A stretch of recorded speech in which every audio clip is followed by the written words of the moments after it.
மெட்ராஸைங்கிறது பார்க்கறதுனாலே பரவக்கூடியதுன்னு நீங்கள் நினைக்கிறீங்களா? மாதுக்கன்றது தான் அதிர்ஷ்டம்னு நீங்கள் நினச்சிட்டு இருக்கீங்களா? இதெல்லாம் இன்னும் உண்மை நீங்கள் நம்பிட்டு இருக்கீங்களா? அப்போ இந்த வீடியோ உங்களுக்காக தான். Hello guys, I'm Narmada, working as an optometrist in the eye foundation Trichy. மெட்ராஸைங்கிறது பார்க்கறதுனாலே பரவக்கூடியதா? இல்லைங்க. மெட்ராஸைங்கிறது ஒரு அலர்ஜிக் கண்டிஷன். அது அலர்ஜிக் கன்ஜெக்டிவிட்டிஸ்ன்னு சொல்லுவாங்க. இது பார்க்கறதுனாலலாம் உங்களுக்கு பரவாது.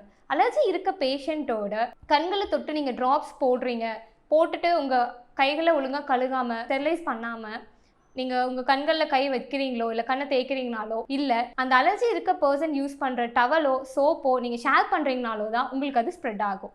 தென் மாதுக்கண்கிறது அதிர்ஷ்டம் நினச்சிட்டு இருக்கீங்களா? கண்டிப்பாக கிடையாதுங்க. மாதுக்கண்கிறது ஒரு குறைபாடு. அதனால் உங்களுக்கு பார்வை குறைபாடு வர்றதுக்கும் நிறைய சான்சஸ் இருக்குது.